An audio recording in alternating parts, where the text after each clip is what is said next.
Hey everybody, Preston Roberts here, Director of Agricultural Legislation with the Alabama Farmers Federation. We're excited to have Representative Anthony Daniels in the studio with us today. Representative Daniels is the House Minority Leader. He represents House District 53 up in Madison County. Anthony, we appreciate you joining us. Well, thank you for having me, Preston. You bet. Well, hey, listen, you kind of got an interesting background in that you represent a real urban district, but you've also got some rural roots. Talk to us a little bit about that. Absolutely. I'm from Bullitt County in a small rural community called Midway. And so I grew up on a small farm with my, raised primarily by my grandparents in Bullitt County in Midway. And so spent most of my life there except for about 3.5 years until I got to high school, 12th grade. And so spent most of my life there. And so my roots are from a farm community, very agricultural focused community. And so it's just some good living and great people. Oh yeah, well hey, it shows because you've been such a friend to agriculture since you've been there. And we certainly appreciate all that your caucus did with our farm package this year. We had a package of 3 bills and your caucus was very helpful in getting those bills across the finish line.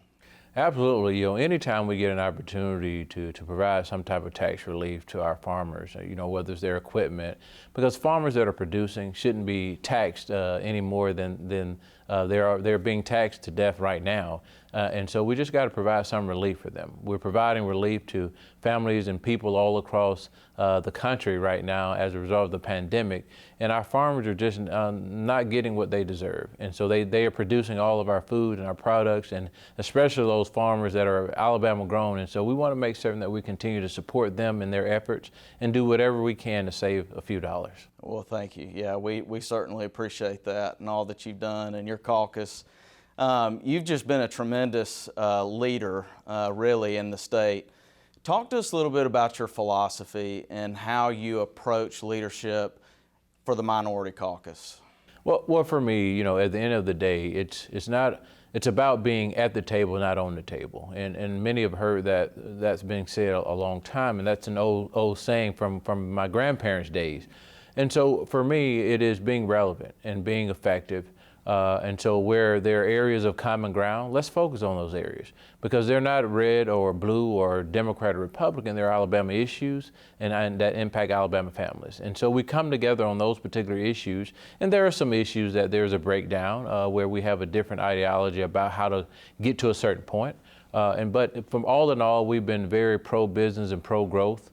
And certainly pro-agriculture, and we want to continue to do that because many of my colleagues in the Democratic Caucus, they represent rural areas as well. And so just we got to make certain that we're, and coming, you know, being someone that's been reared and growing up in a rural community, that's a priority for me. Mm-hmm. In those rural communities, and there's different challenges that affect both, and y'all have been so good to hear everybody's opinion and kind of bring everybody to the table, and we certainly appreciate that. Well, as we've seen, we're in the last kind of few days of the legislative session and things are getting pretty interesting.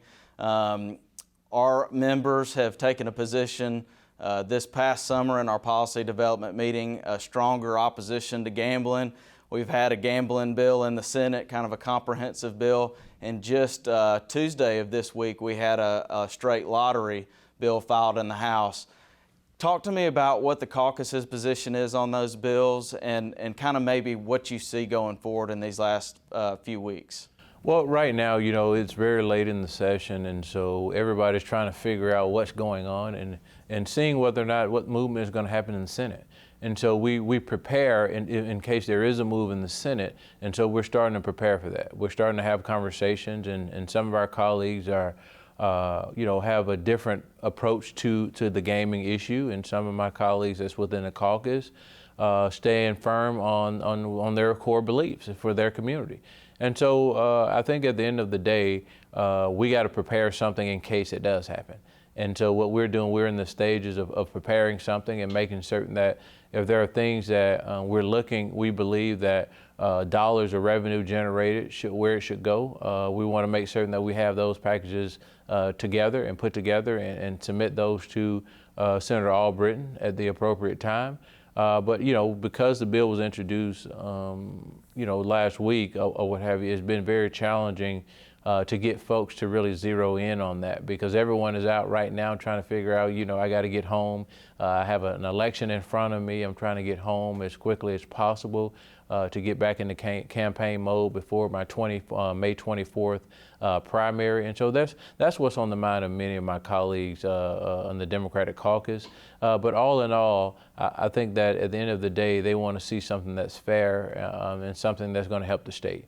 And then there are some individuals that may not necessarily, their core belief differs from the majority of my caucus members on this particular issue, and that's okay too. And that's all a part of it, having a difference in opinion and ideology, and just figuring out a way, a path forward that's going to reflect your core values and the core values of your community. Sure. Well, we're going to continue to monitor that, as I know y'all will also, but I appreciate you sharing that with us, and we know that folks are anxious to get back and get on the campaign trail.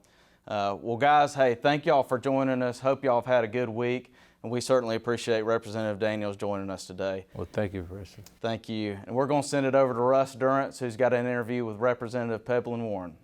Thank you. Well, hello. Thank you for tuning in to today's Capital Connection.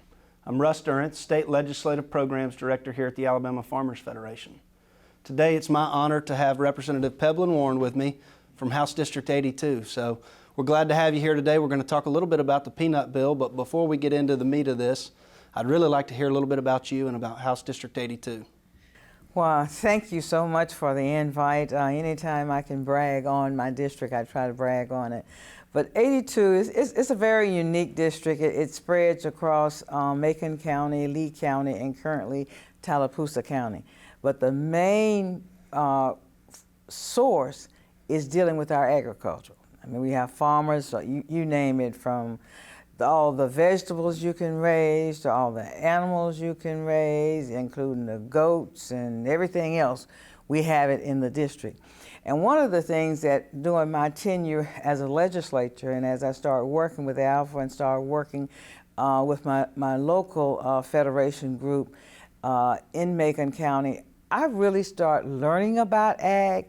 I grew up, my father was a farmer, and I remember as I started thinking back during the days how he used to pick the corn and take it to the market to bring back the meal, to bring back the grits, and how we had to do with the cows and the milk and the cream and the butter and the hogs. I remember back then we would call slopping hogs. That's okay? right. I don't know. And I've had a chance. I was going to the University of Iowa every summer for an urban ag conference, and I realize now that the way I grew up with hogs is not the way at all. Their pens are so clean and they got everything so nice and neat and arranged.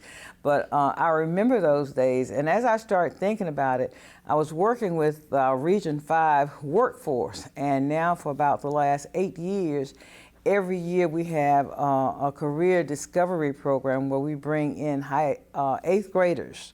We have about 5,000 from the region, and we introduce them to all the different occupations that are out there.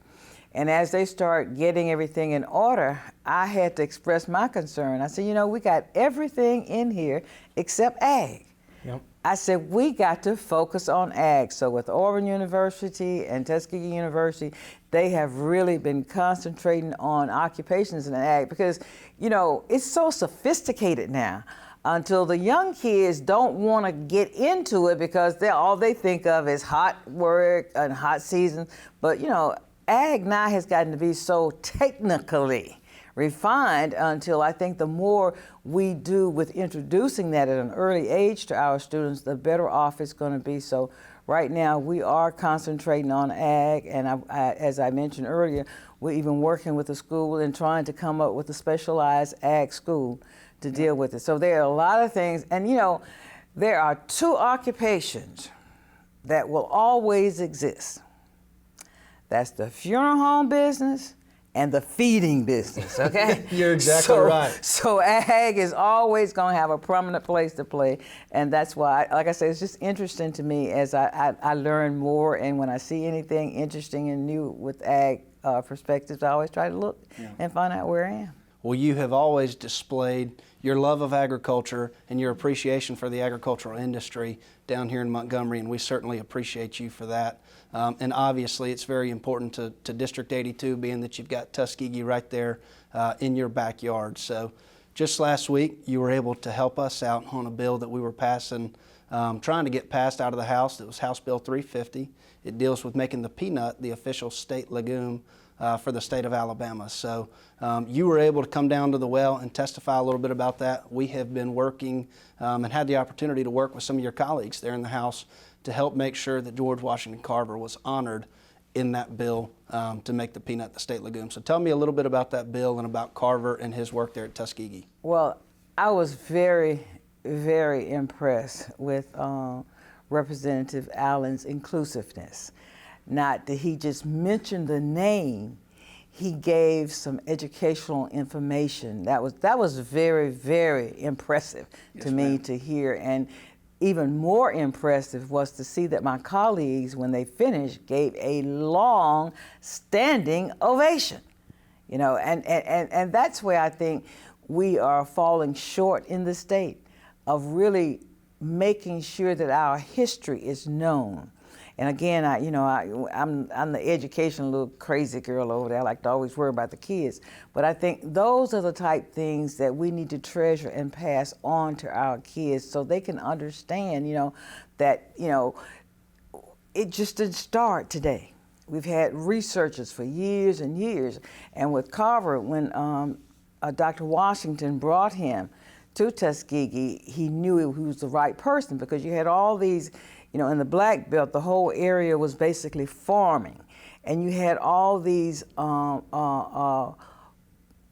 sharecroppers who were there and who had an opportunity to develop their farms, but they didn't have the knowledge and the know-all and how to deal with it. So when Dr. Carver got his wagon together and started going around teaching and training the farmers, it just really enhanced Alabama. It gave Alabama a whole new rebirth as it relates to the traditional sharecroppers and those people trying to make a living. So it was just amazing how he came to Alabama and just worked. And when I say worked, he was out there.